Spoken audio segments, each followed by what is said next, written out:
अस्सलामुअलैकुम, ZXS news से मैं हूँ नूर जहाँ ज़ैन। आज हम दिल्ली गेट आए, दिल्ली गेट की रौनकें देखने, अंदरून शहर की रौनकें देखने। तो इसी के साथ आज हम आए हैं मस्जिद वज़ीर खां। चलिए आए हमारे साथ।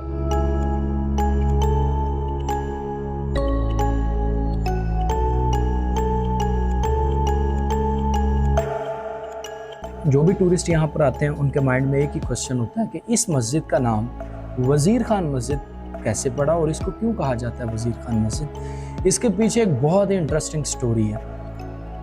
मुग़ल दौर में जहांगीर, जो कि एक ही मुग़ल बादशाह पाकिस्तान में दफन है, जिनका मकबरा शाहदरा के अंदर है, उनकी वाइफ नूर जहां, उसके पाँव में एक छाला हो गया। उसकी डिज़ायर ये थी कि मुझे कोई भी हकीम बगैर टच किए मेरा इलाज करे। सब हकीमों ने जवाब दे दिया कि बगैर टच किए कैसे इलाज किया जा सकता है।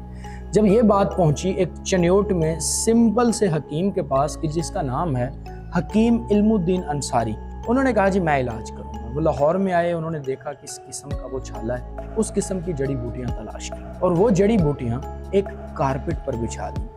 और कारपेट के स्टार्ट में जो जड़ी बूटियों का मरहम बनाया था वो एक कारपेट पर बिछा दिया सारा, और स्टार्ट में छोटे छोटे नोकीले कांटे रख दिए। क्योंकि मलका को टच नहीं करना था, इसलिए मलका को कहा गया कि आप इस कारपेट पर वॉक करें। जैसे उन्होंने वॉक करना स्टार्ट की, वो छोटे छोटे नोकीले कांटे जो थे वो उनके छाले में जाके लगे। अब छाला फट गया। वो जैसे जैसे आगे वॉक करती रही, क्योंकि कारपेट पर मरहम था, वो मरहम छाले के साथ लगता रहा। तो इस तरह से मलका का इलाज किया गया और उस टाइम का 11 लाख रुपए हकीम इल्मुद्दीन अंसारी को बतौर तोहफा दिया गया।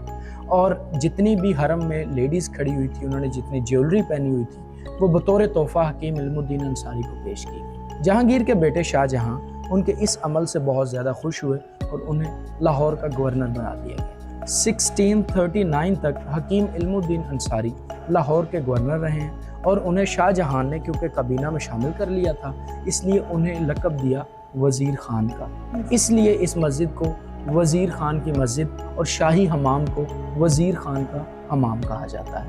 ये मस्जिद 1634 में बनाई गई और 7 साल में ये मुकम्मल हुई। 7000 इसकी कैपेसिटी है। अब 7 साल इस मस्जिद को क्यों लगे बनने के लिए? हालांकि हमारे पाकिस्तान की दूसरी बड़ी मस्जिद जो कि भाषा मस्जिद है, उसमें 1 लाख नमाजी बैक वक़्त नमाज पढ़ सकते हैं, वो सिर्फ 3 साल में बनी है। इसको 7 साल क्यों लगे? क्योंकि इसके ऊपर आप एक तफसीली काम देख रहे हैं, डिटेल वर्क है। ये जो सारा टाइल वर्क है, इसके ऊपर कैलीग्राफी वर्क है, मोज़ेक वर्क है और फ्रेस्को पेंटिंग है इसके ऊपर। सो इस मस्जिद के अंदर रेनोवेशन जो है वो जारी है। इस मस्जिद के 4 मीनार हैं।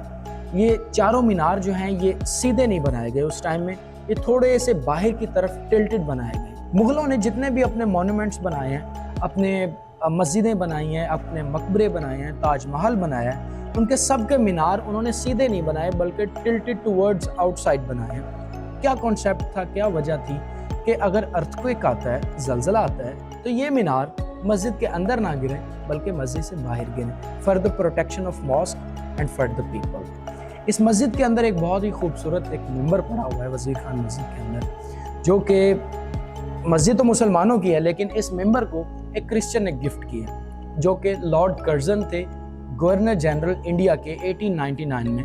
When he did first visit of this वज़ीर खान मॉस्क, उन्होंने बतौर तोहफा अखरोट की लकड़ी से बना हुआ ये मिंबर गिफ्ट किया, जिसके ऊपर जुमे के दिन इमाम मस्जिद बैठ के खुतबा देते हैं।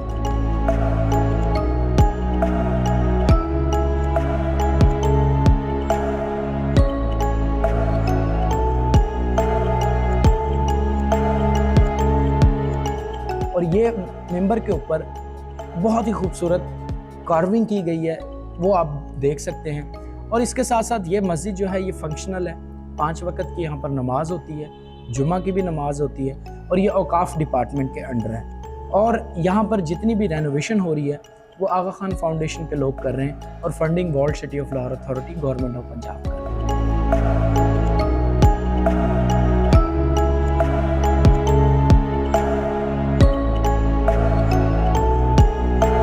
अच्छा, आजकल तो मुअज्जिन अजान देते हैं, स्पीकर्स लगे होते हैं मस्जिद में, तो 400 साल पहले अजान कैसे दी जाती थी? तब तो बिजली भी नहीं थी और कोई इतनी सहूलियात भी नहीं थी। बहुत ही उम्दा सवाल है आपका कि 400 साल पहले जो मुअज्जिन अज़ान देते थे, क्या एकॉस्टिक सिस्टम था, क्या स्पीकर सिस्टम था उनका, कि आवाज़ गूंजती थी, इको होती थी और भी लोगों को सुनाई देती थी। आजकल तो इलेक्ट्रिसिटी है, हम मुअज्जिन जो अज़ान है वो स्पीकर में देते हैं, माइक में देते हैं। 400 साल पहले किस तरह अज़ान दी जाती थी वो मैं थोड़ा सा आपको यहाँ पर डेमो दिखाऊँगा। यहाँ पर मैं कुछ कुरानी आयात एक कॉर्नर से पढ़ूँगा। आप थोड़े से डिस्टेंस पे दूसरे कॉर्नर में अगर खड़े होंगे तो आपको क्लियर आवाज़ सुनाई देगी। अगर आप मेरी रिक्वेस्ट पर प्लीज़ सभी लोग इस कॉर्नर में जाते हैं तो मैं कुछ I will recite some verses of Quran from this corner और आपको एक्यूरेटली सुनाई देंगी। आप प्लीज़ उस कॉर्नर में जाइए।